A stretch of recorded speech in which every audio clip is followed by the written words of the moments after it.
Asian American Open Forum. My name is Steve Kim. I'm the co-convener and a co-facilitator of the Racial Justice Circle / Task Force of the Korean Caucus. It is a privilege and honor to be welcome into our distinguished panelists who are here, Dr. Russell Chung and Ms. Joanne Yu, who are joining us in this important conversation as we are experiencing and also visioning forward what it can be within Asian American lives in America. I wanted to let you know, if you have any questions, please do use the chat to share your questions or comments. We will be looking at those and pulling up and populating at the later where we get to share our question and answer with our panelists. And also for today's presentation and also the open forum, will be in its major language as an English, but if you wish to speak or chat in Korean, you may do that also, where we will be able to translate it for you. And please bear with me that it's for the language that is limited, so bear with us on this conversation. And that is all I have for you, and welcome to you all once again.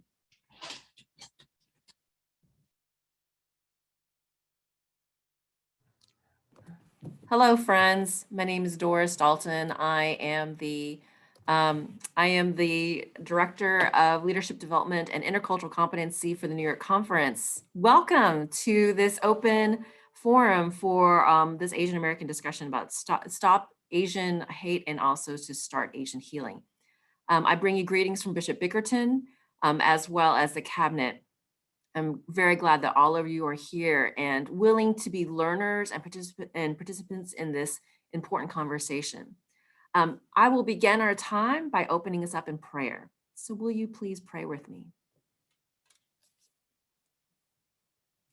O holy God of our breath, O God of love, thank you for bringing us together to be co-conspirators, to breathe and dream with one another of a world that is here and also not yet. Your Son, Jesus Christ, lived and taught us to show us how to be neighbors and loving to one another. We strive to be those Christians, and yet we have so far to go in this world. Help us, oh God, to see each other as you see us, as you love us and as you have created us. Help us to recognize the sacred in each other and to lean towards one another, even when our conversations are challenging, difficult, hard to hear. Most of all, God, be with us. Abide with us as we learn to abide with you together. Be with us who are hurting, be with us who are recovering, be with us who are broken, be with us, be with us. In Jesus' name we pray, amen. Thank you, Doris. I'm so grateful that we have very important panelists to lead our discussion in our Asian American Open Forum. We have Dr. Russell Chung, a professor of Asian American Studies at San Francisco State University, and also Joanne Yu, the current executive director of Asian American Federations. We have socially engaged academics and activists on the forefront. So let me introduce them now. First, both of them. So as I mentioned, Russell Chung is a professor of Asian American Studies at San Francisco State University. Educated at Stanford University and University of California, Berkeley, he has authored 5 critically acclaimed books and countless articles. I don't know how many articles he wrote, there's so many of them, reflecting his primary research interest in the intersections of race, ethnicity, religion, and social movement. In light of the heightened anti-Asian hatred, Professor Chung launched #StopAAPIHate, tracking the COVID-19 related discrimination, and its findings and reports have become the go-to resource to get the critical data and the facts as we respond to these very serious situations that we find ourselves situated in. And we're extremely privileged to have him on our panel this morning. And I thank you, Russell, for logging in from California, which is 7 a.m. in the morning. So I can't thank you enough. Joanne Yu is the current executive director of Asian American Federation, which is the largest umbrella leadership organization in New York, serving diverse Asian American communities. In partnership with their 70 member and partner organizations, Asian American Federation represent the collective interests of 1.3 million Asian New Yorkers across critical issue areas such as immigration integration, mental health, economic development, and civic engagement, and now at the forefront of combating anti-Asian hate. In 2020, Joanne was recognized as one of the 100 most influential people in New York, as she has been working tirelessly for decades to make sure that the Pan-Asian community remains visible, our needs are addressed, our contributions are valued, and our stories are told.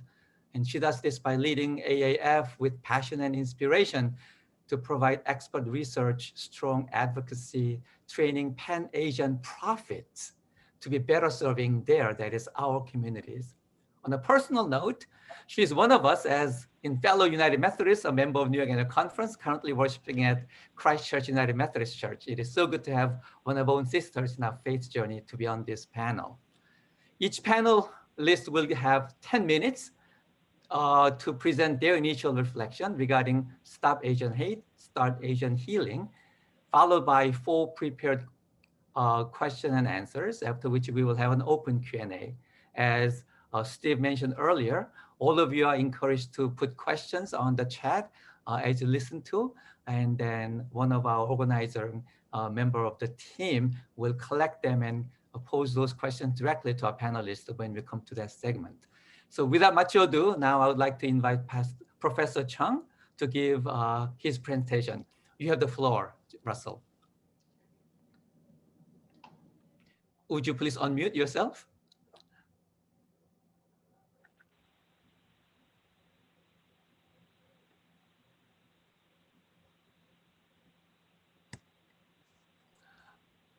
Professor Zhang, we still cannot hear you. Professor Chung, something is wrong with the sound. Would you check once again? Can you hear me now? Yes, Yes. perfect. Perfect. Thank you, Reverend Rue. Thank you, Reverend Kim, Reverend Doughton, Reverend Han. Glad to be here with the caucus this morning, and glad to be here with Joanne Yu, whose work is really significant in New York. Again, as Reverend Rue mentioned, last year we created Stop AAPI Hate to track the racism that Asian Americans were experiencing.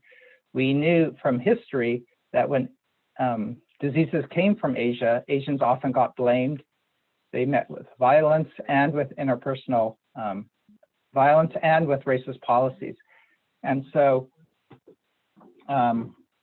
we, once we launched in 6 different languages, we were immediately flooded with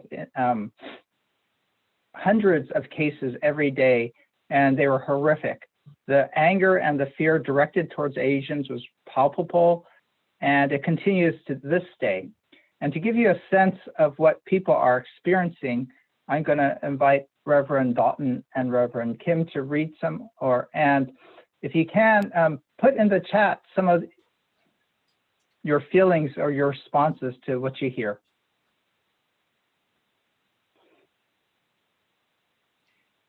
A customer began screaming at me for no reason while in line and correctly distanced at 6 feet.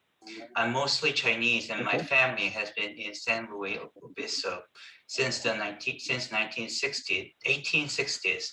I'm 4th generation in San Luis Obispo, but guess I will never be an American. Waiting to cross the street, I felt something on my head, and it turned out to be spit all over my hair and the back of my coat. I was repeatedly spit on by a big white guy. I was standing in an aisle at hardware store when suddenly I was struck from behind. Video surveillance verifying the incident in which a white male using his bent elbow striking my upper back Subsequently, verbal attack occurred with a shut your monkey, F you Chinaman, go back to China, bringing the Chinese virus over here.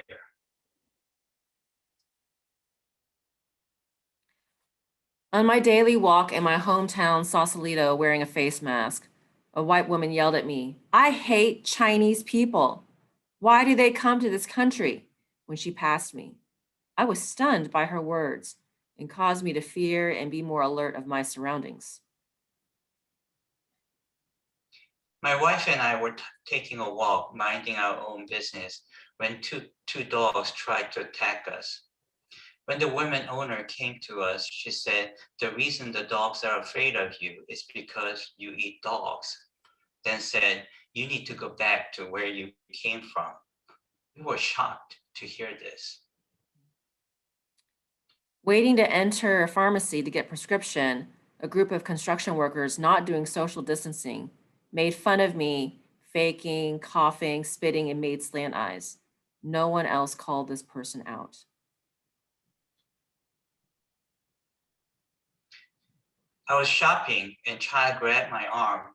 Child said I should go back to my country, and I was the reason his father died.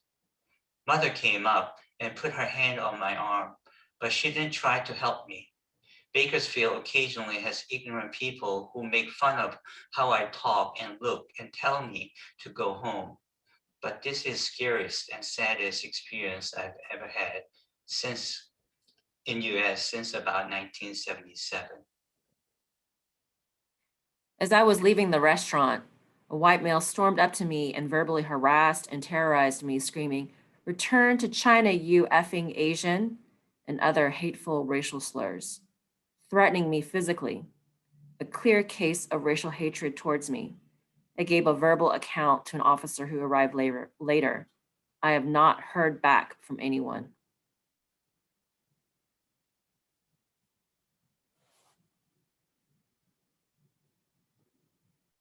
Professor Chang, would you unmute yourself? If you can put in the chat some of your feelings of respond. Again, these are all elders, senior citizens who are reporting.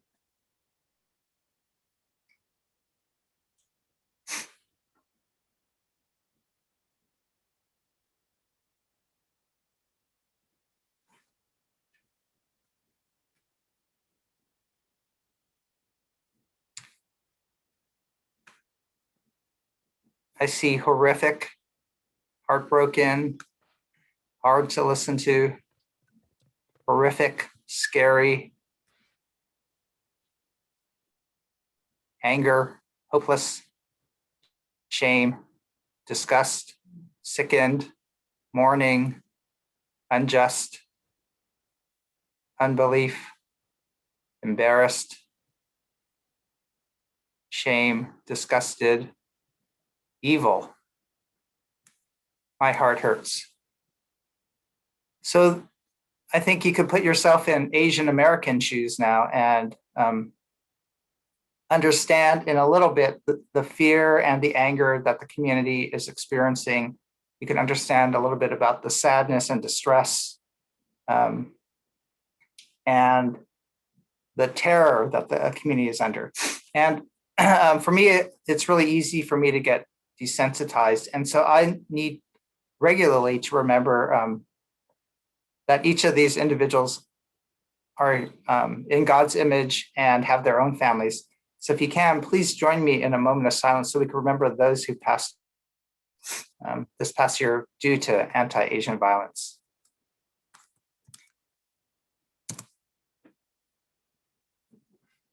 So I want to remember Pak Ho, the 75-year-old Chinese American who was robbed and killed in Oakland in March.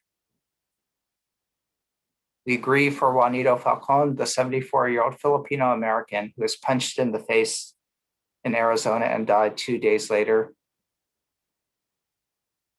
We mourn for Visha Ratnapaki, the 84-year-old Thai American whose body slammed and killed.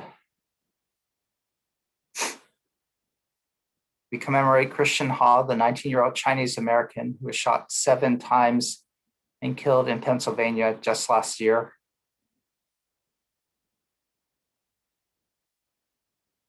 And we commemorate Angelo Quinto, the 30-year-old Filipino American of Antioch, who was killed by the police with a chokehold similar to George Floyd just last Christmas.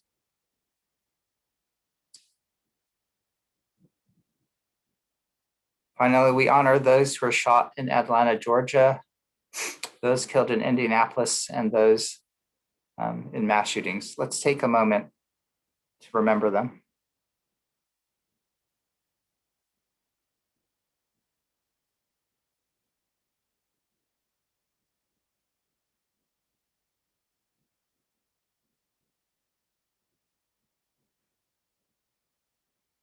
Thank you.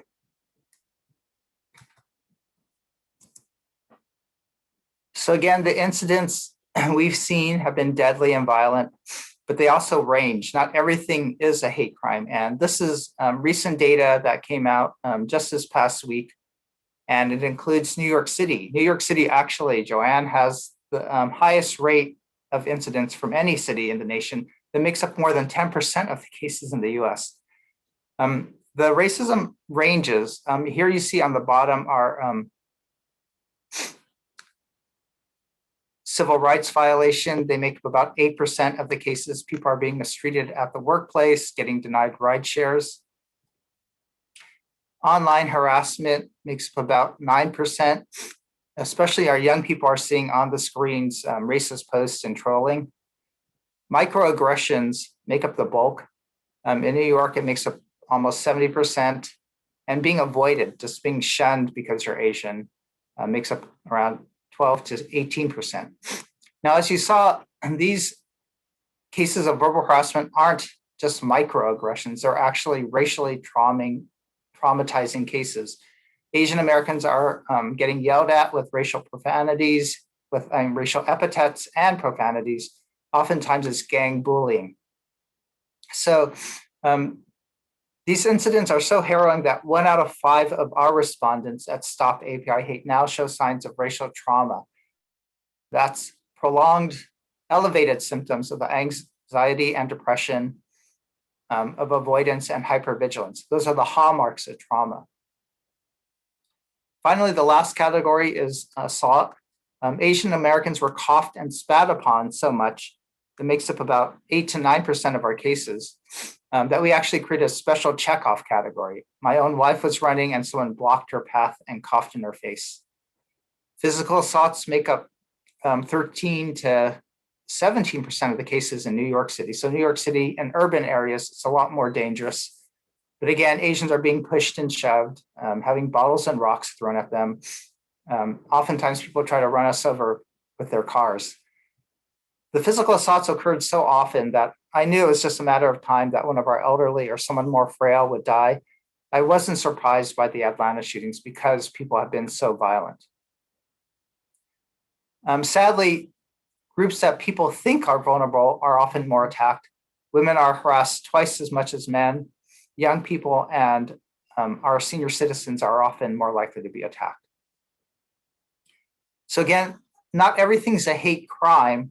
I think a lot of media shows the worst crimes, but again, the racism occurs in our schools, it occurs online, it occurs in businesses. And the impacts beyond being violent and deadly have also been severe. In terms of mental health, Asian Americans are the racial group with the highest mental health distress during the pandemic. And those who experience racism, again, have higher rates of anxiety, depression, and stress. Here's a scary fact. When asked, what's your major concern, your major stressor during the pandemic? Asian Americans report racism much higher than the pandemic. So again, I'll say it. Asian Americans who experience racism are more concerned with other Americans' hate than they are of a pandemic that's killed 500,000 people. That's how traumatizing the racism is. That's how widespread it is. That's how fearful we are about our elders. That's how deadly this racism is. We can protect ourselves against COVID-19, but we can't protect ourselves from some random stranger pushing our grandparents. Because of racism, people have been avoiding Asian businesses even before quarantines. As a result, Asian businesses were more likely to shut down and to lay off workers. So Asian Americans are the racial group with the second highest rate of unemployment. And last year, the administration also implemented a lot of policies against Asian Americans. The administration extended the Muslim ban to exclude Asian countries. The administration stopped migration of Chinese researchers, suspended migration visas so family couldn't reunite, cut refugee resettlement, and cut H-1B visas. So all these policies disproportionately impacted Asians and excluded Asians as either national security threats or as health threats. So I'll wrap up here, but again, racism has been as dangerous to Asian Americans as the pandemic. And because of racism, Asian Americans are afraid to even go out and get vaccinated. And so that's, again, another concerning issue for the community. So I'll stop here and then I'll be open for question and answer after Ms. Yu's presentation. Thanks. Thank you so very much, Dr. Russell Chung. And I mean, we know the facts if you've been involved with this question, but to hear again and hear your statistics, situation is a lot more serious than general public is led to. And thank you so very much for illuminating where we are. So at this time, I'm going to call on Joanne Yu to follow up on Russell Chung's presentation, and from Asian hate to let's move to Asian healing. Thank you. Great. Thank you so much for inviting me. It's great to be here with friends. Albert was my first pastor in New York City, and Albert also went to college with my little sister. And so I think we have such a soft spot in our hearts for Albert and the family. She told me she recently ran into him in Massachusetts, and she's hoping that they'll get together. Charles has taken over Albert's church in a different format. And Charles and I are family, we are related from the same Yu family. And so when we get together, he tells me a lot of the family history that I didn't know because I came here as a 9-year-old kid. And so it's really great to be here. And you know, I've told Charles, when I talk to Charles, I do call him Oppa because he's legitimately my elder. But I tell him that and our family business really is a ton of clergy, including my father. And so once in a while, I think all the uncles and the cousins get together and just wonder where I went wrong. But I feel like in many ways, this is the way I serve and live my faith out all the time. And so the numbers I want to share with you, Russell and I do some of these panels together. And I just want to thank him. My God, 7 o'clock, Russell, like I saw the notes yesterday and I was like, that's just way too early. But I'm really glad you're here. And the numbers that he shares every time he does a data refresh, he sent it to us and my staff updated with our own numbers. And so, yes, New York is a really scary place to be right now. With Russell's numbers, with our own numbers, and with the numbers from our own community groups, we are at about 1,500. There's a lot more of hate incidents. We're seeing a lot more because I think there's a lot of public awareness. I think we've all done a really great job telling people the importance of sharing their stories. Otherwise, we are just gonna go back fade away into the shadows and nobody's gonna really understand. But exactly what Russell has said about, you know, the Asian American community experienced everything before, before the rest of the country. And I mean, the rest of our city, our small businesses started to close last January when I was actually visiting my sister and I heard the news, oh, there's a virus in Wuhan and, you know, they discovered this virus and I said, oh my God, here it comes. It's gonna get to the States and we're gonna get it. And sure enough, that's exactly what ended up happening. we actually ran a small business assistance program in the middle of Flushing. And the small business merchant said, I think we're going to need to close, because what's the point of ordering food and ordering linens and making staff come to work when we have no customers coming in? I'm just losing money. So I think we're going to close for now. And it was a really scary time to see some of these businesses just say, you know, this is time for us to exit. But the really sad part, as we all know, is immigrant small businesses. You know, we know what goes into having them open that small business, because they've had to make a lot of sacrifices. And so, you know, that was it continues to be a really scary, scenario for all of them.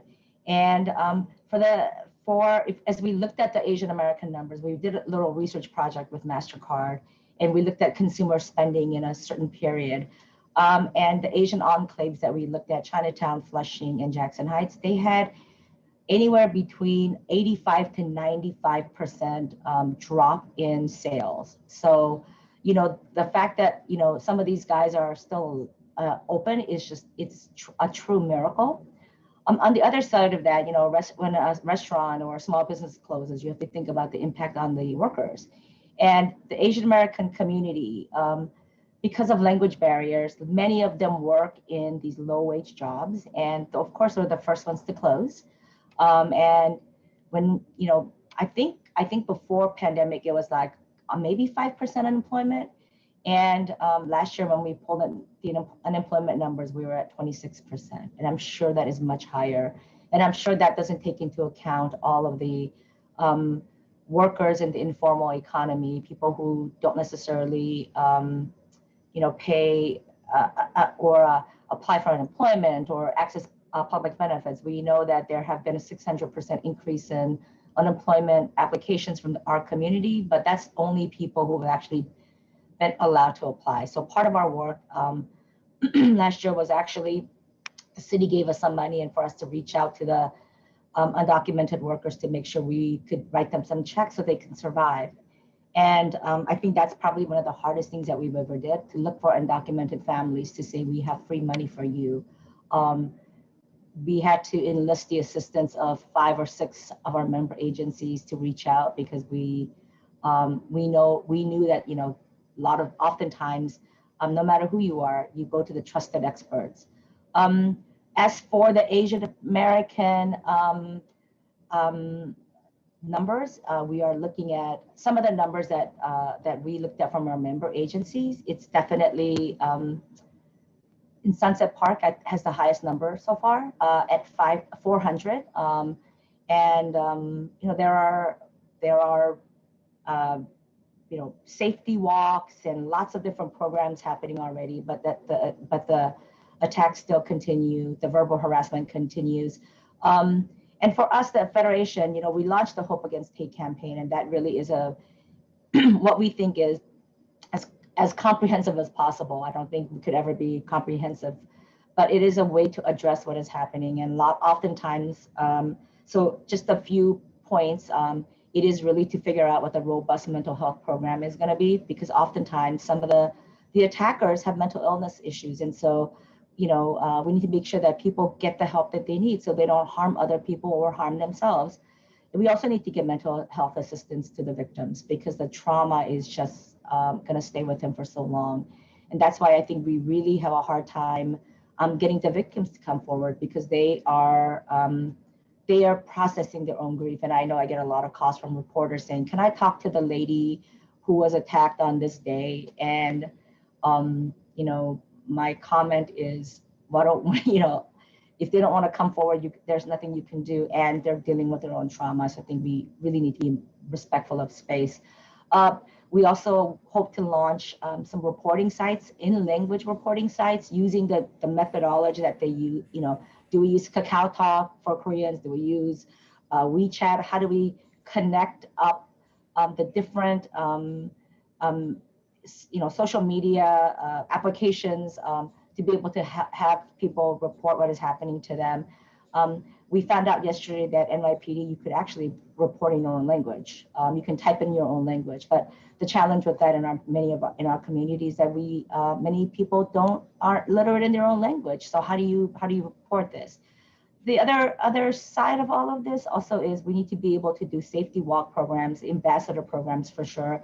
I'm talking to professional associations, I'm talking to nurses, I'm talking to healthcare workers, and they're telling me that the Asian members are afraid to go to work. They're afraid to come to work because they're afraid to be in the subway. There's a lot of fear in our community.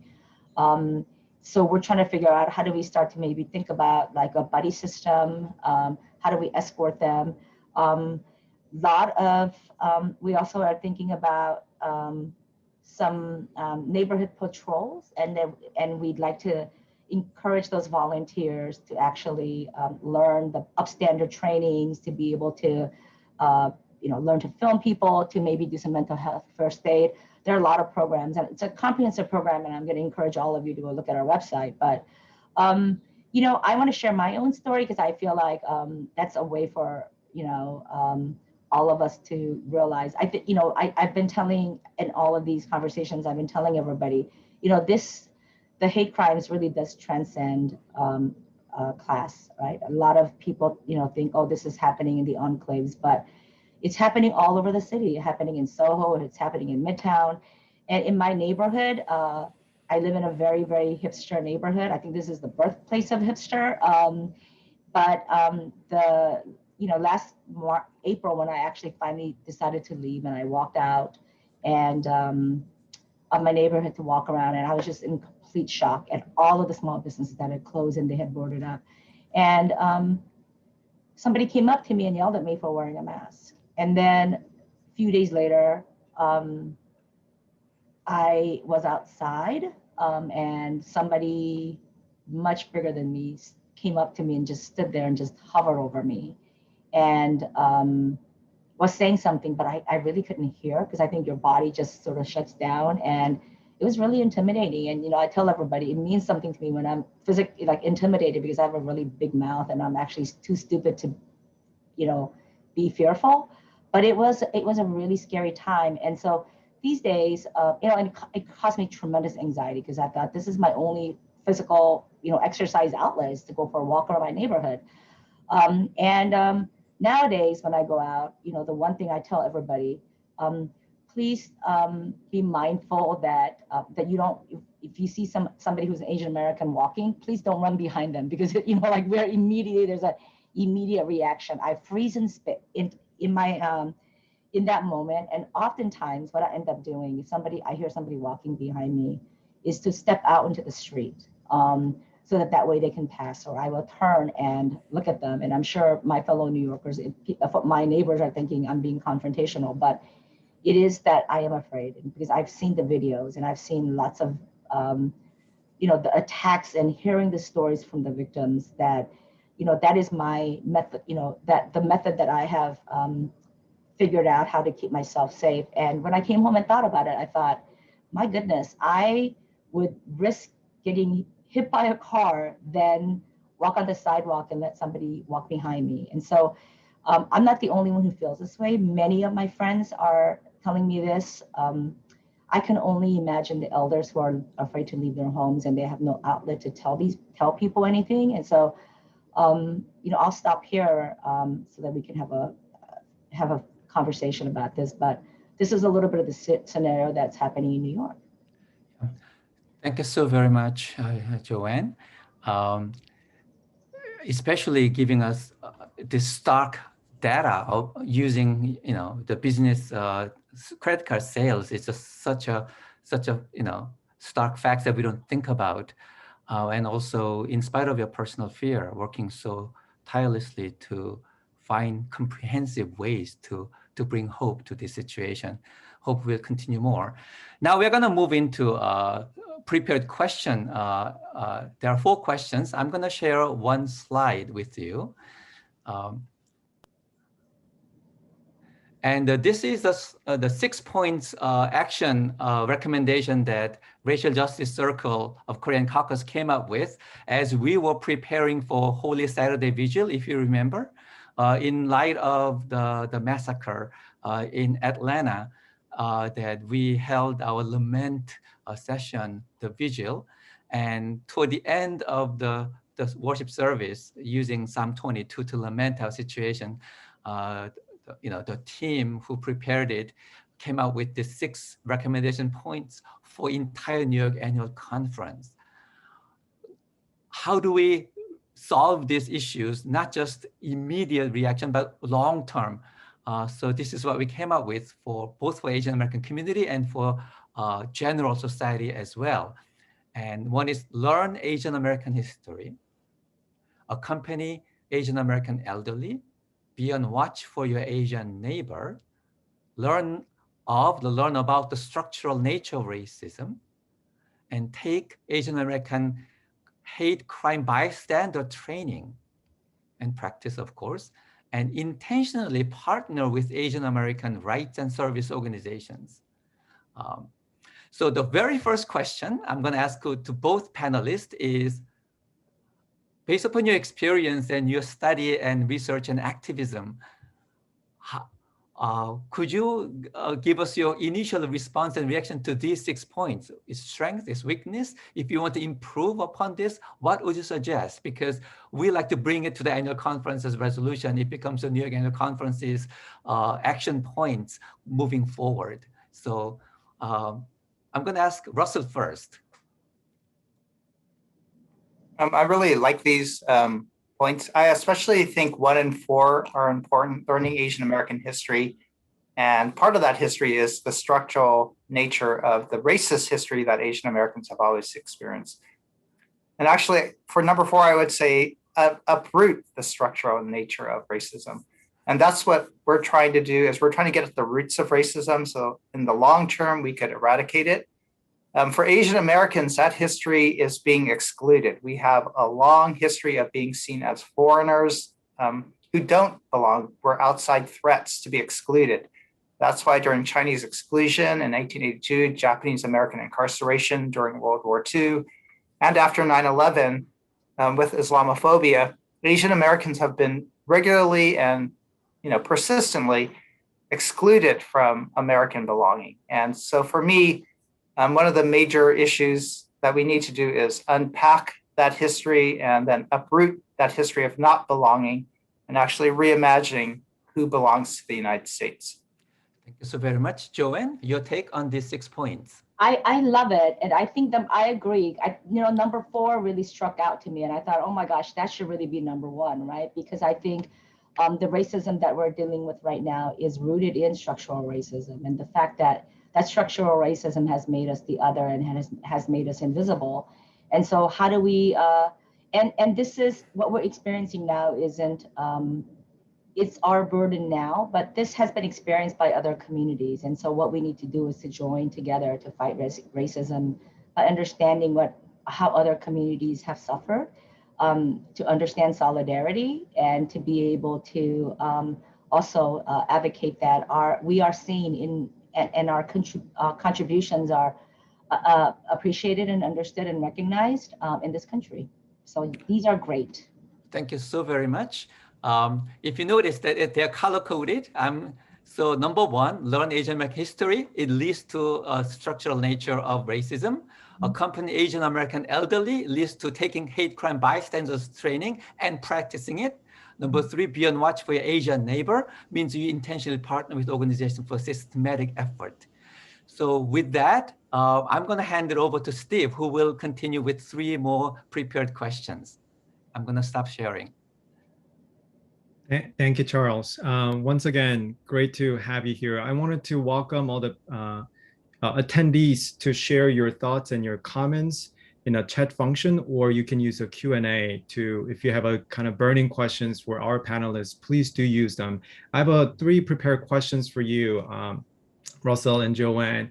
The first one is, how do we address anti-Asian racism in the midst of the default white/black binary in America?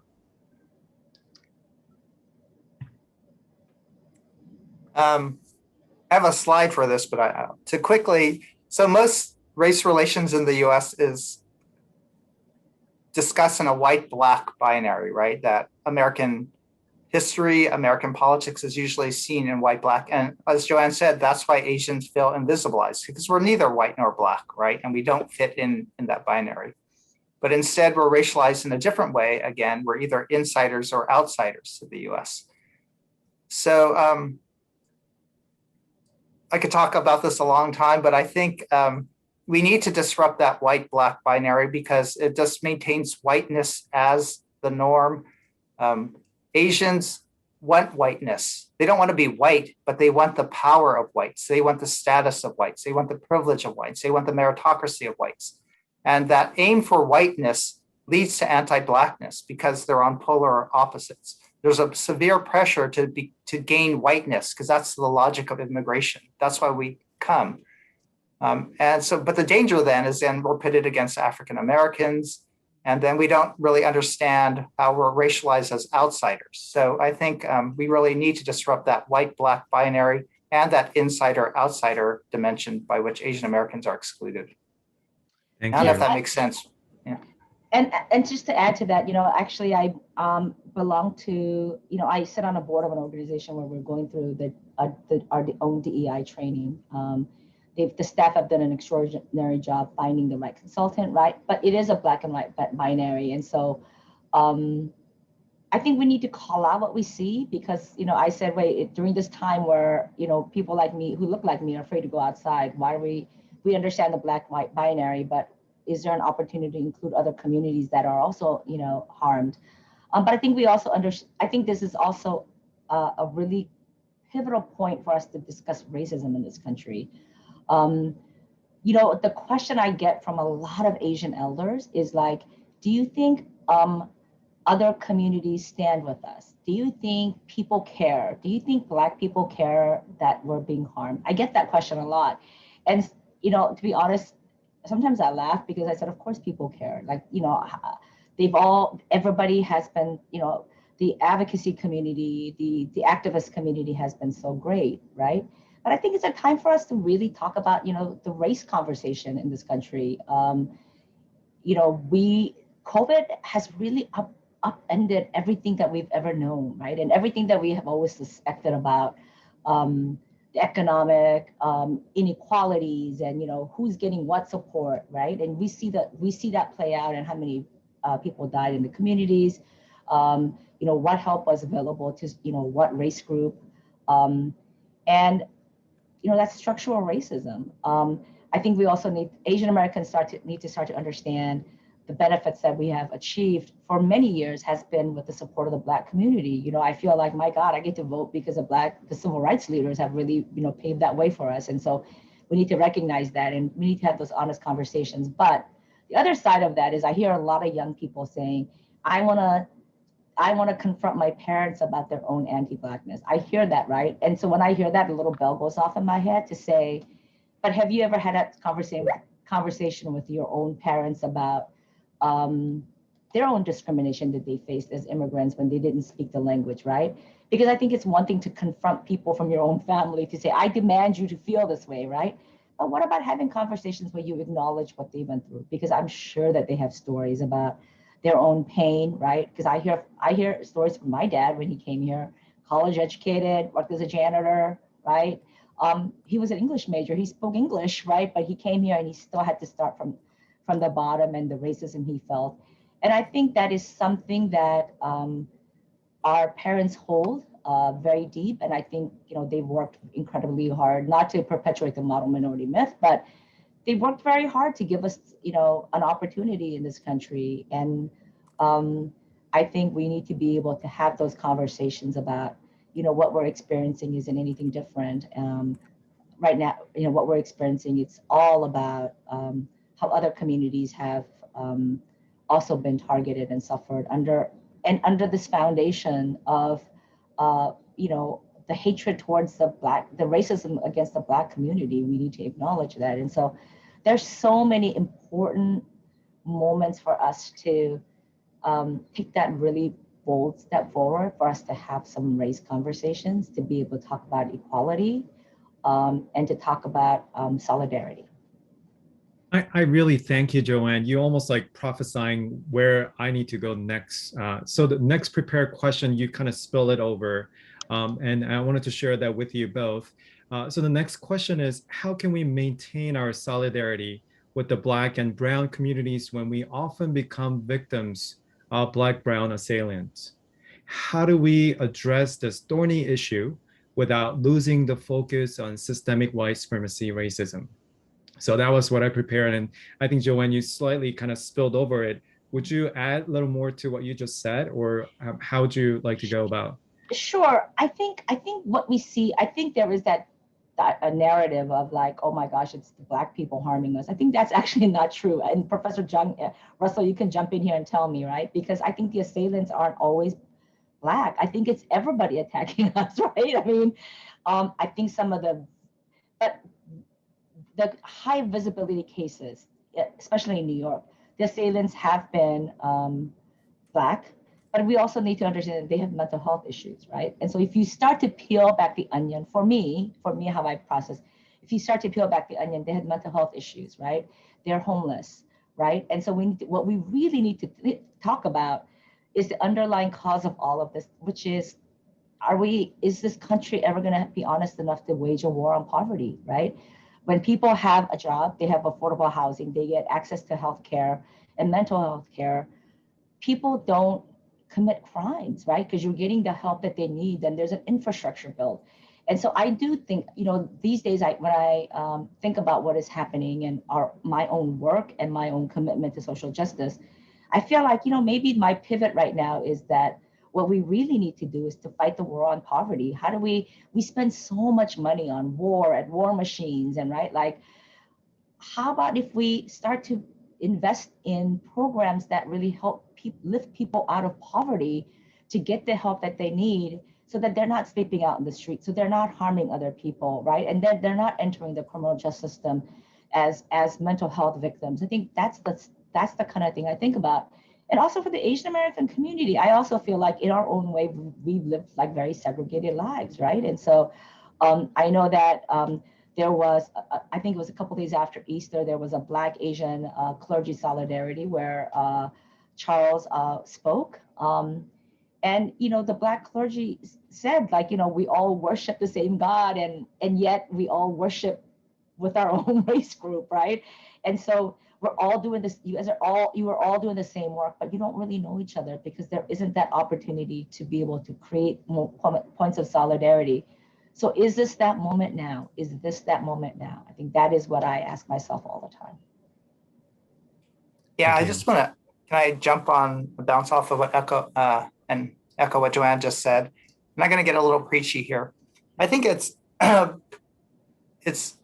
a lot of people just sort of jump, oh, there's systemic racism, so we have to understand our solidarity. But that's really difficult when you've been attacked or your grandmother's been attacked, right? And so it's both and. You both have to address the systemic racism that, oppresses all people of color, but then we also have to really deal with our individual implicit biases and anger. And I think this is my pastoral challenge, and this is really difficult. Hurt people hurt others, right? Abused people abuse others. People who experience racism learn to be racist towards others. This is my fear for the Asian American community. We become more anti-white, we become more anti-Black in this moment, especially if our perpetrators are either white or Black. It seems to me sociologically constructed, you begin to resent those who attack you. And that's a reality. And this is where Asian Americans need to really, instead of going into fight mode, which perpetuates that racism and cycle of violence, and instead of going into flight mode and avoiding everything, we need to really learn to heal. And this is where we need pastors to help people deal with the racial trauma. Unless we're healed, we're going to just perpetuate the system of racism and violence. And so pastors, you have to really understand what racial trauma does and what racial healing looks like. Because then if people understand their own forgiveness from God, then they could forgive others. If people are healed, then they can become healers. And like Joanne said, this is the moment for Asian Americans to really step up. If we actually address the pain and the hurt, recognize and actually really feel that pain, then we can empathize with others who are also, racially profiled and seen as threats. We can empathize with those who are mass incarcerated or mass detained, but we also then can heal others. And for me, that's our hope, is that Asian Americans could become the racial healers of America now. So I really don't even know what that looks like. I talk about it and I dream about it, even for myself. Joanne and I both have experienced this racial trauma. We deal with it every day. What's it look for us to be healed and then to extend that healing to others is sort of the challenge. That's what we're looking for the church and pastors to help us with, is what's it look to be racially healed, to hold out that hope for others, and to act in a different way where we extend both individual forgiveness and try to uproot that systemic racism that, where white supremacy oppresses us. I thank you, both of you. Really, it speaks to me as a pastor of a congregation. What does that look like in our local level? And not only just a local congregation, but as a community at large. I think that's a challenge, but it's very prophetic to us. And I think this is a great place for us to begin the conversation. I have one last, but not least, the question that is prepared. That is, how do we assess and understand the current US foreign policy against China and its effect or impacts on Asian American in America? I know it can be a very thorny, touchy subject, but please. Yeah, I'll quickly address that so we go to Q&A. US-China relations, I think, is the second source of racism against Asian Americans. It's the perpetual foreigner stereotype is the first, but US-Asia relations is really significant. As China becomes the enemy, Chinese people in the US become the enemy, and then people who look Chinese are also the enemy. And so what the government needs to do is hold China accountable and its policies, but you have to always distinguish Chinese government's policies from the Chinese people and Chinese culture. And then we actually call them the State Department. They always have to express admiration, love, and affection for Chinese people and Chinese culture while holding the government accountable. And that's hard to do. People don't do that with other countries and the groups of people, but they always conflate Asian governments with the Asian people because we're indistinguishable masses. But exactly. Yeah, that's a major issue. Exactly. And so whenever any of the leaders make a comment about China, those of us who've been doing this work for a while now, we all brace ourselves, right? Because like, oh my God, he's going to be another round of attacks, right? And the question I ask often when I do these panels is, one day we were, the fact that we are Asians, right? We're your neighbors. We've lived next door to you for many, many, many years. And then, when Trump calls the China virus and, Kung flu, all of a sudden, what changed? Then you turned on me because I've always been your neighbor. You always saw me here. You can't get, you can't suddenly wake up with COVID because you live next door to an American of Asian descent, right? And so I also want to encourage, people need to check their racism, right? And so anytime I hear, bad policy against China, I do hold my breath. And I think, oh my gosh. But we also have to understand the human, the role that US has played in many, many, many, many countries, including my own country in Korea, imperialism, right? And the fact that, whenever we've had conflicts, they were always so quick to bring the war machines. And aren't we paying the price for that right now? Look at what is happening at the southern border, right? With all of the countries where US has played significant roles. They, all the secret wars and, the money that we've given to those governments to overthrow this government. And then, 5 minutes later, we want to overthrow the government that overthrew the other government. So the crisis that we're dealing with all of these refugees coming in, oftentimes that's of our own making, this country's own making. And I think we really need to start to elect leaders, make sure that they pay attention, that we are reaping what we're sowing. And the other thing I wanted to tell the Asian American community is, people do really, pardon my French, but the elected officials do really shitty things to us, right? And one of them is making us invisible. And partly that is because they say, you guys don't even vote, right? You don't vote, you are not civically engaged. So therefore, we can do whatever we want to you because you're not the people who are going to complain. You keep your head down. You, no matter what we do, you work hard, right? We sometimes we live that model minority. So for us, we really need to figure out, how do we stop living that myth of the expectation that somebody gave to us to shut us up and to use us as a wedge to other communities of color?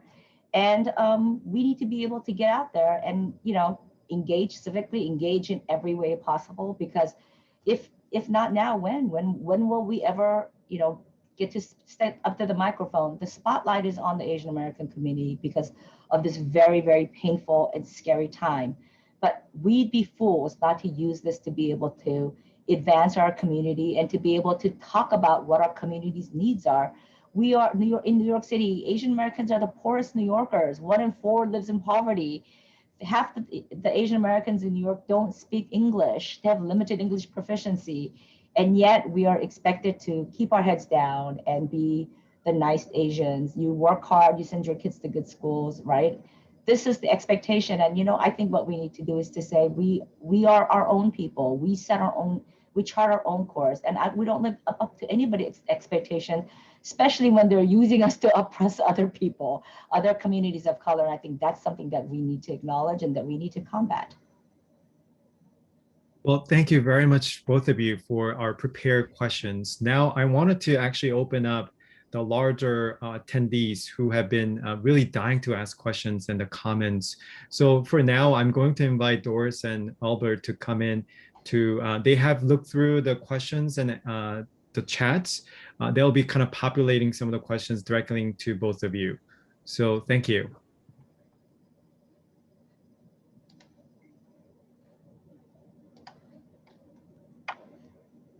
So I'll go first, and then Albert, you can come in.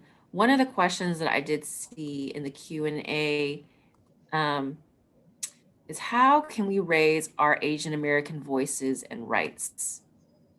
What would you like to say to that? Well, in New York City, we have a mayoral race coming up. We have 2/3 of the city council that's going to be overturned, right? Pay attention to the issues. And, so funny enough, the one question I get about the whole mayoral, all the mayoral candidates, but Andrew Yang, right? Just like, and I'm thinking like, is it because I'm Asian? Like, why do I get the Andrew Yang question, right? And I tell press that, one, Asian Americans are sophisticated, right? They're not just gonna vote for Asians because they're Asian. But the other side of that is, don't assume that, all the other candidates also need to engage our community, right? To say, oh, but, and then when they, and then our interest isn't some special interest. People ask me all the time, what do you think Asian Americans want from the new mayor? Well, what do we want from any mayor?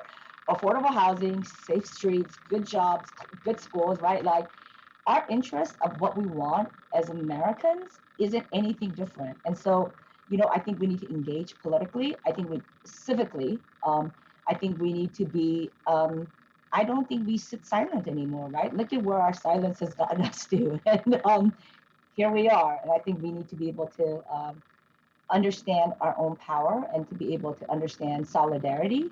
And we need to understand how we've always been a wedge to oppress other communities. And we need to be able to have the courage to say no. Yeah, I think this is a really important question. And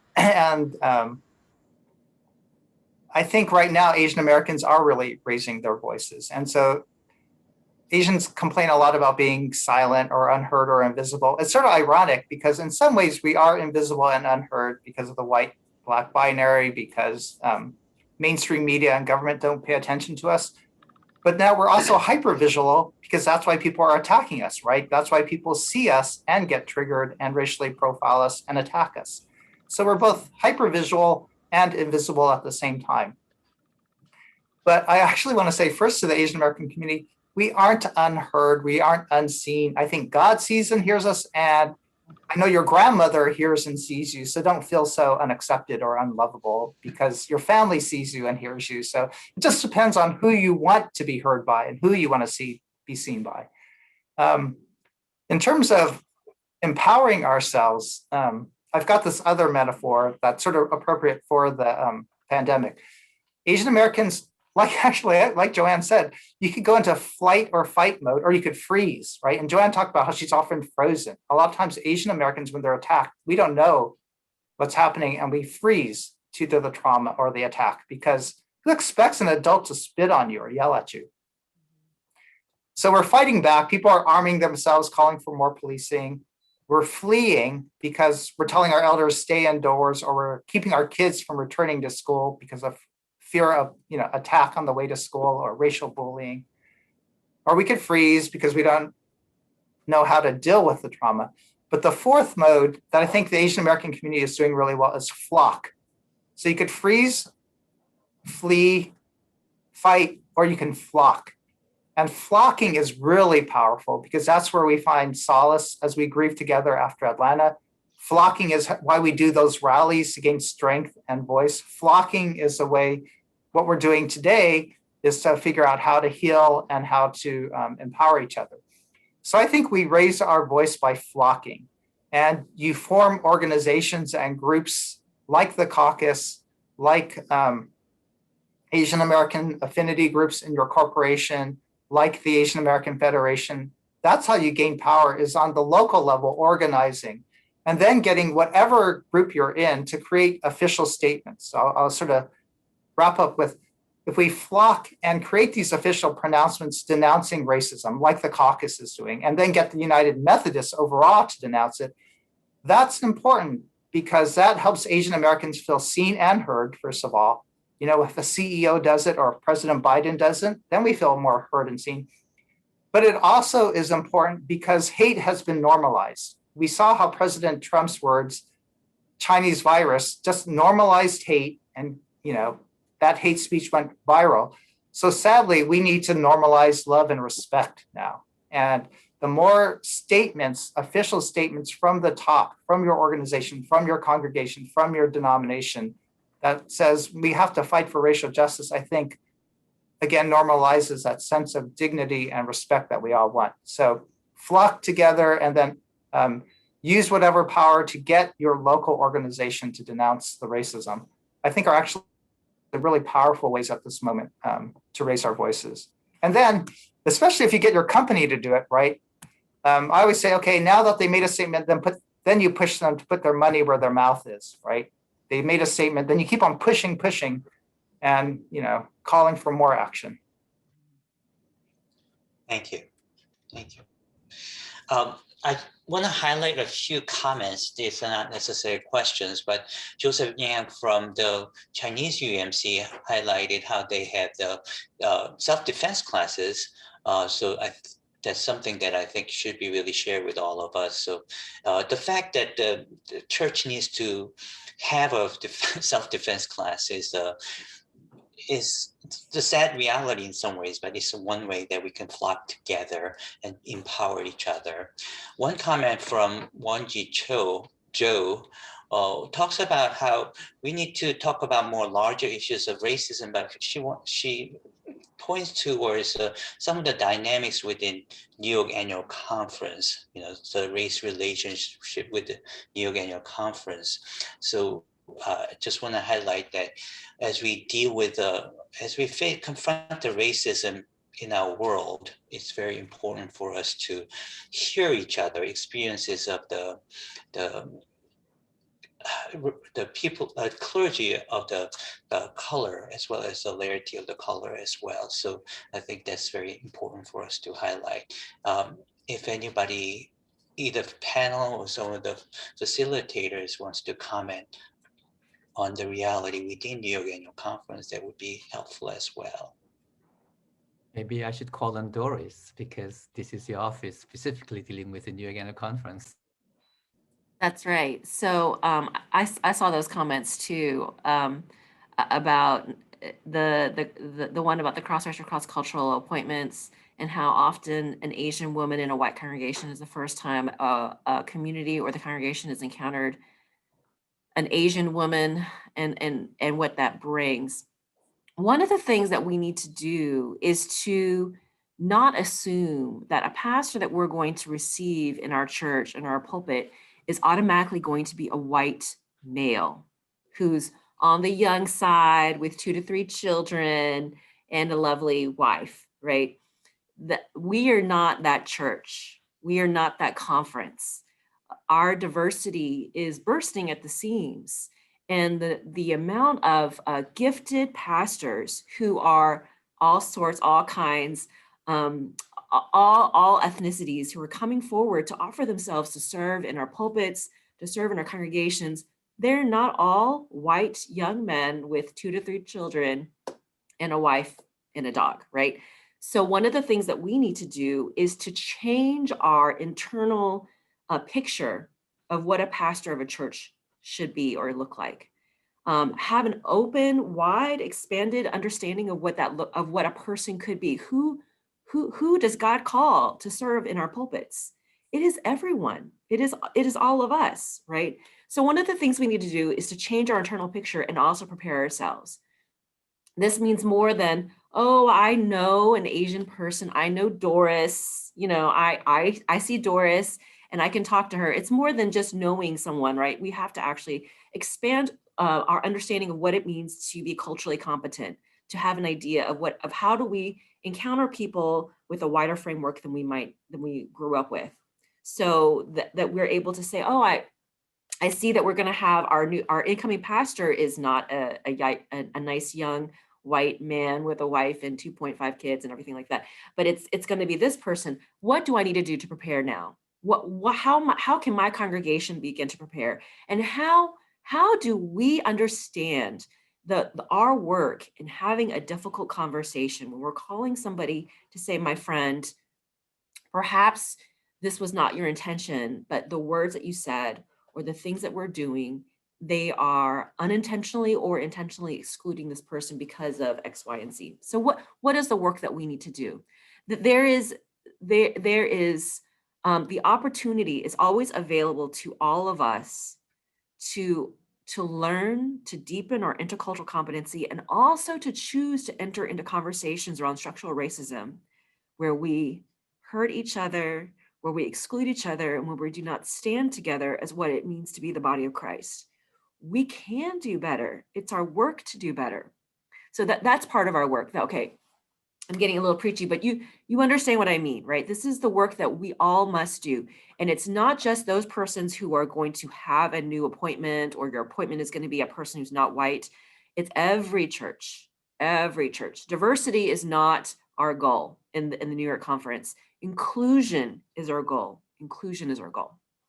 That's all I'll say for now. Thank you. Doris, you want to follow up on some of the questions as well, or? Yes, actually I do. There's one question from Holly is, how can a white woman from suburban Connecticut support AAPI healing? You know, that's a very common question, right? I am not Asian. How do I support this, right? The solution to stopping Asian hate isn't just going to rest with Asians, right? We can't stop this stuff by ourselves. It does take all of our efforts, right? I think as non-Asian, you do things like take the upstander training. You get to know your neighbors, right? Like, in Brooklyn, like everybody comes home, closes the door, right? And then like you never get to know who your neighbors are. These days, my exercise is I sit out in the stoop all the time and wave to people, right? You need to get to know people, offer help, stand, a lot of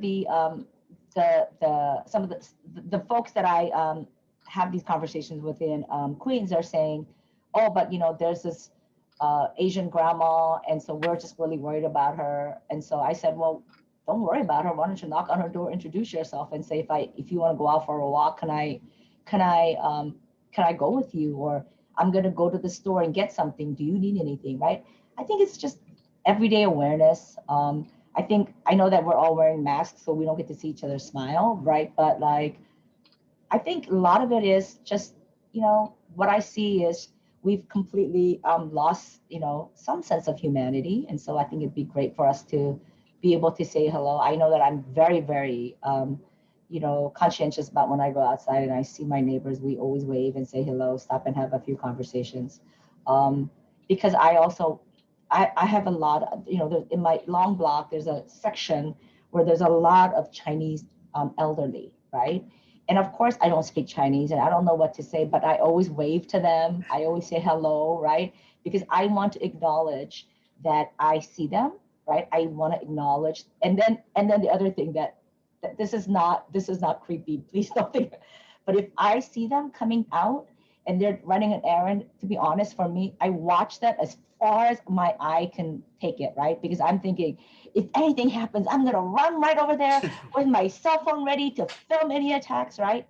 But I do worry, and I do worry about my neighbors, and I think that's something that we can all do together. Stand in solidarity, support each other. Albert, have you found one more important question to address? Otherwise, we'll move on to the next segment. Sure, yes. Kevin Smith Sr. talks about how oppressors pit one against each other.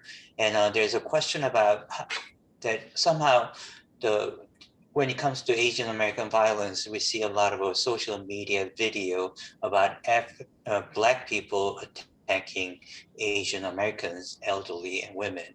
So the question is, if you can just elaborate why we see this so much on the social media and whether it's an accurate description of the reality, portrayal of the reality, or if you believe there's something else going on. I think it's, again, it's partial truth that you see in social media and the media. Clearly, it's like everything else. But there is a part of truth in it too, that you have to acknowledge that all groups could be anti-Asian, right? And all groups could adopt the narrative that Asians are foreigners who don't belong either in the nation or in their neighborhood. There is a reality that the model minority stereotype creates resentment, and that there's racial resentment too. And so we acknowledge that. And we also have to, this is what there was in relation to the previous question, this isn't an Asian American issue. This is a national issue of racism and a national issue of violence, right? So it's other people's problems, not our problem. It's other people's problems with their hate, their racism, their violence. And so they got to deal with it. So if you're white, then work with other white people to deal with your racism and your violence. If you're Black, work with your issues of violence and racism. If you're Asian, deal with your anti-whiteness and your anti-Blackness. And so we understand groups are always pitted against each other. That's sort of obvious. What we need to do, though, is to figure out, okay, given that pitting against each other, how do we overcome it, right? And then that means uprooting our own implicit bias, acknowledging that we all have racial lenses, that we all are racist ourselves, and then figure out how do we develop racial empathy? How do we learn to have racial forgiveness? How do we develop racial solidarity? And that's a lot harder. So acknowledging the pitting of groups is easy.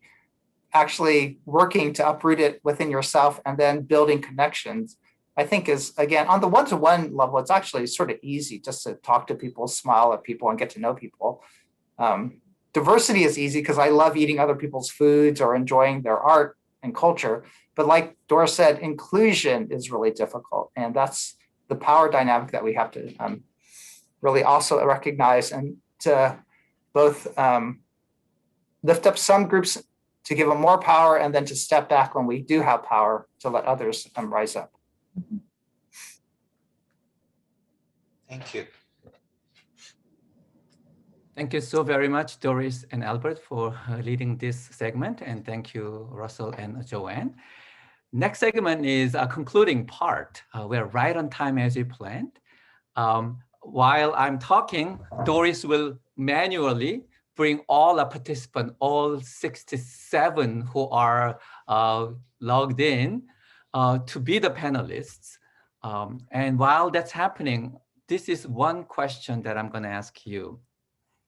We heard a great presentation, a lot of difficult questions answered, and it leads to more questions. But by now, it's not because we don't know enough that we don't know what to do. We do know by now what needs to be done.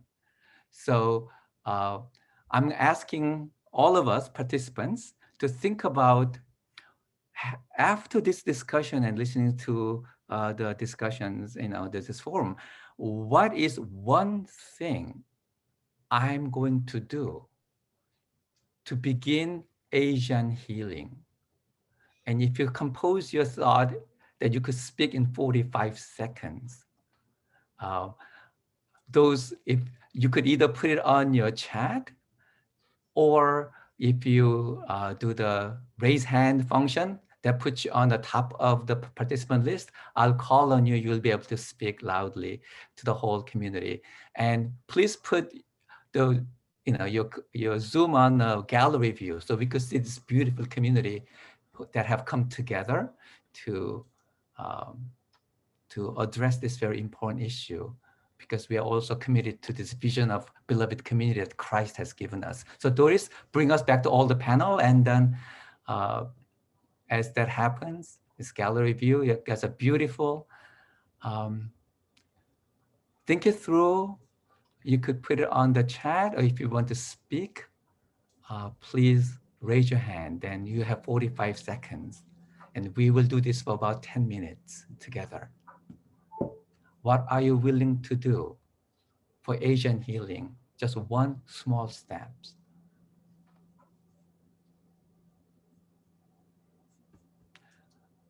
Okay, Samuel? Yeah, learn Asian history. Learn Asian American history. Thank you. Asian American history, yes. Yes, if you could do raise hand function, that allows me to see, because we have 3 panels of people, so I could see you better that way.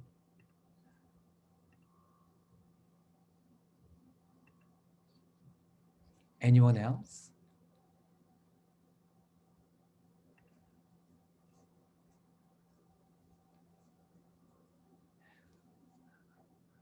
I'm just reading up from the chat, Betty Soam. I'm thinking of finding Bible studies, theological studies written by Asians, AAPI persons to diversify our understanding.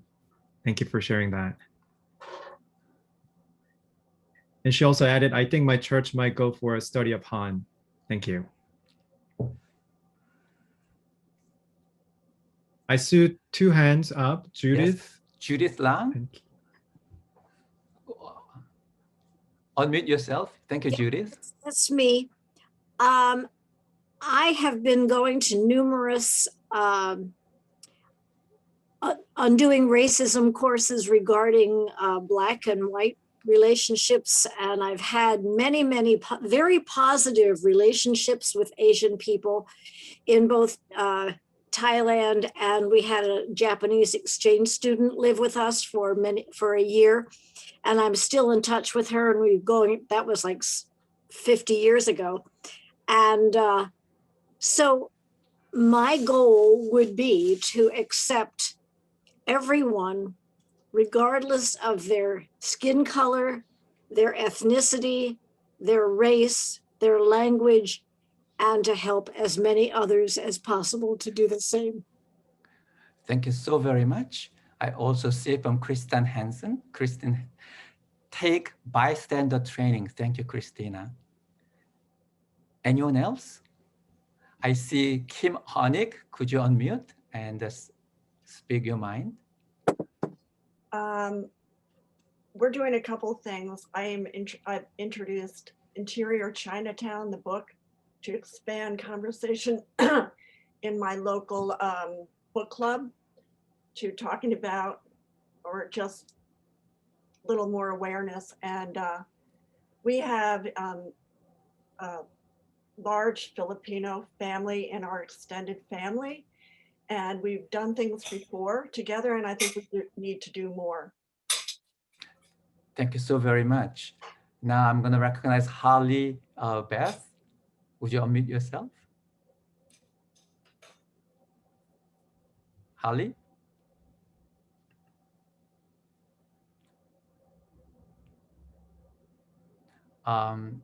check your computer, Holly, I guess. What I Yes, intend thank to do or hope to do is to work more closely with the pastors I know, Steve Kim,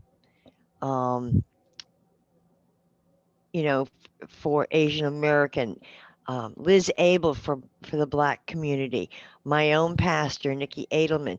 So I can get some bounces in there. And I think I can also bring in some of the other things that aren't mentioned in terms of racism, such as anti-Semitism.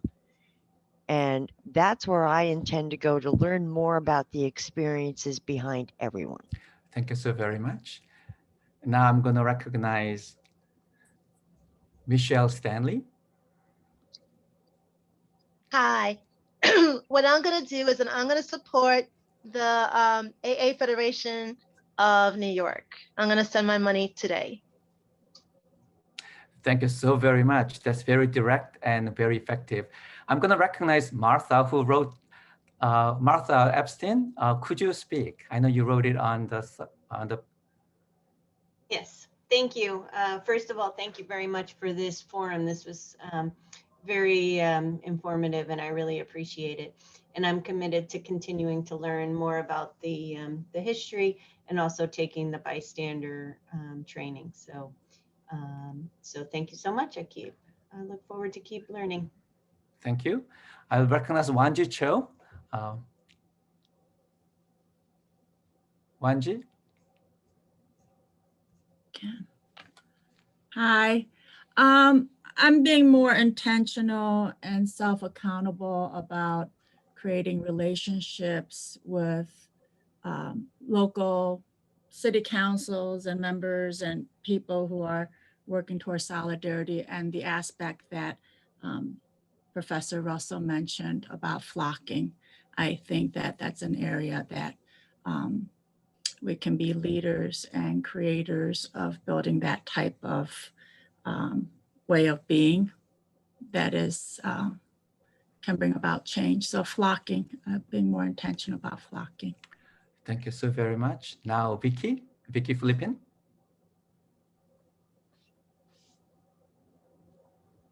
Oh, hello. I just keep thinking that I want to do this study that I think would engage youth and adults on this wonderful graphic novel, They Called Us Enemy by George Takei, which is just about his experience as a kid in a concentration camp. I just think it's a great kind of introduction into some of the history that we don't really talk about around Asian racism against Asian Americans. So that is something I may do this summer. Thank you. Thank you so very much. I want to remind all of you, we formally end our open forum at 11:30. We have 6 minutes left, after which you are invited to stay half an hour more to have a little more conversation, a little more networking. Yes.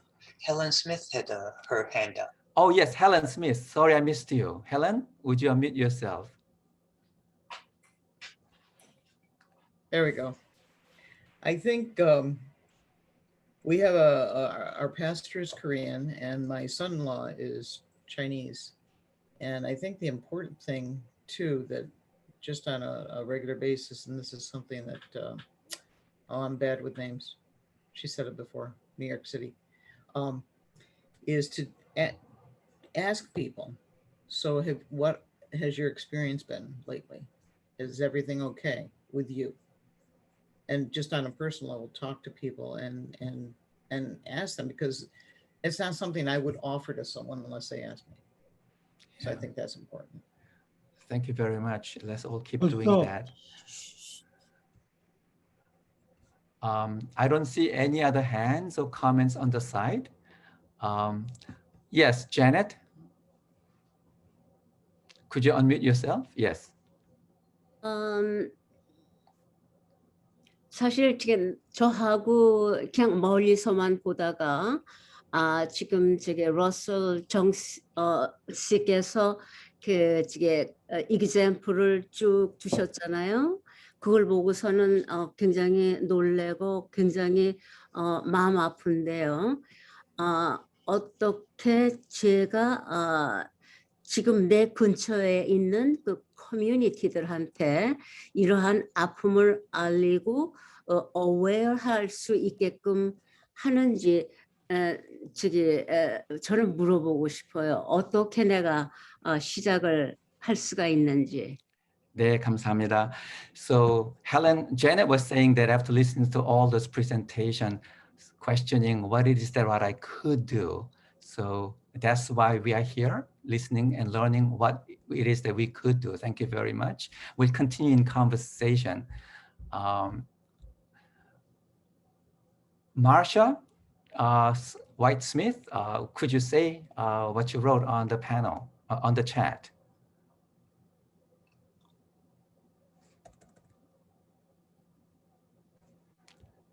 If not, let me read what Marsha wrote. Donate to the National Asian Pacific American Women's Forum. Okay, thank you so very, very much. It's 1:27, and I'm going to ask Russell and Joanne 30-second last statement before I hand it over to Steve to have a formal closing. Russell? Thanks again for inviting us. My prayer request from all of you is, for Joanne and I think we are dealing with a lot of racial trauma, and the community overall is experiencing collective trauma. So we need pastoring. We need models of what it looks like to be healed, and then how to extend that to others. So please support us in this effort. Thanks. Thank you very much. Joanne, your 30-second last statement. Exactly the same request. I think it's been really, really hard for us. And I can't tell you, I think I've just become a crybaby on. Everybody sees me on TV and says, why are you always crying?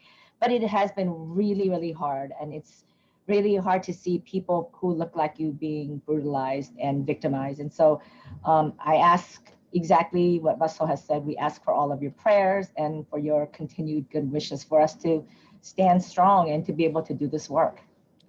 Thank you very much. Now I hand over to Steve. It's such an honor, and being able to see all of you as a panelist. This ought to be an open forum where we come in as all panelists doing our own works.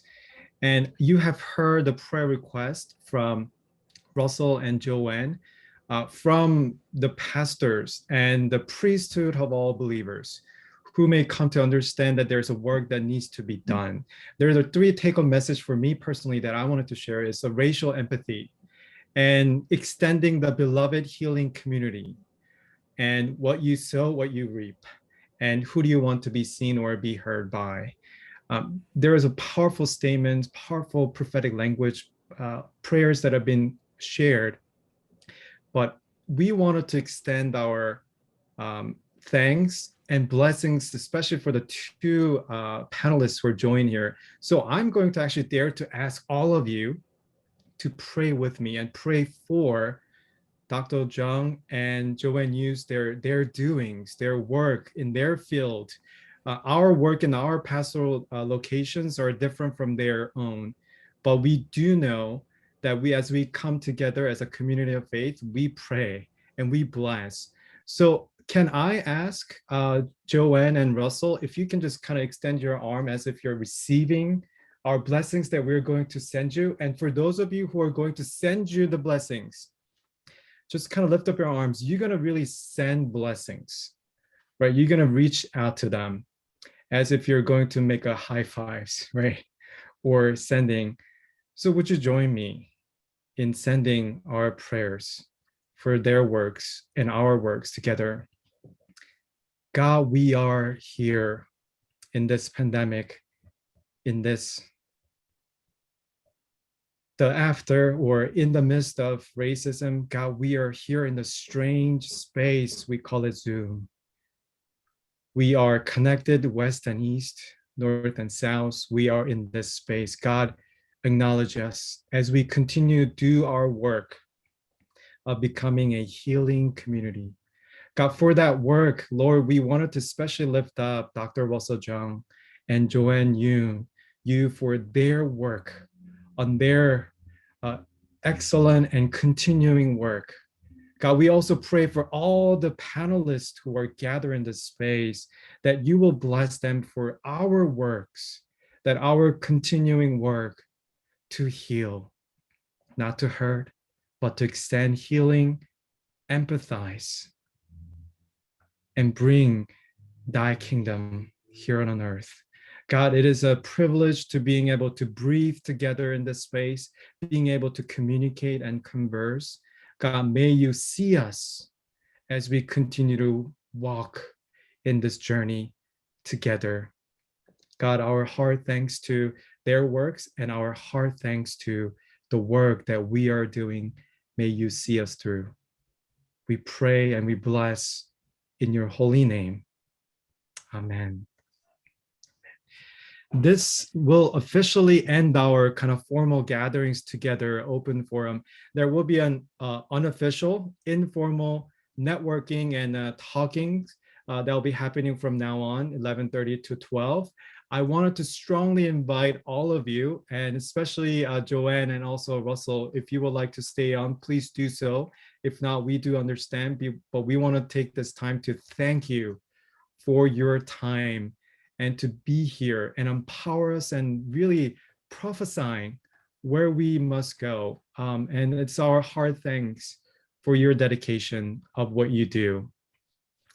For those of you who wish to stay, please do stay on. We will kind of follow the smaller circle that we have practiced. We will go around in circle. You've given about 45 seconds to share and connect one another, what we can do as a collective way of saying this work is our work. So thank you very much for all who are participating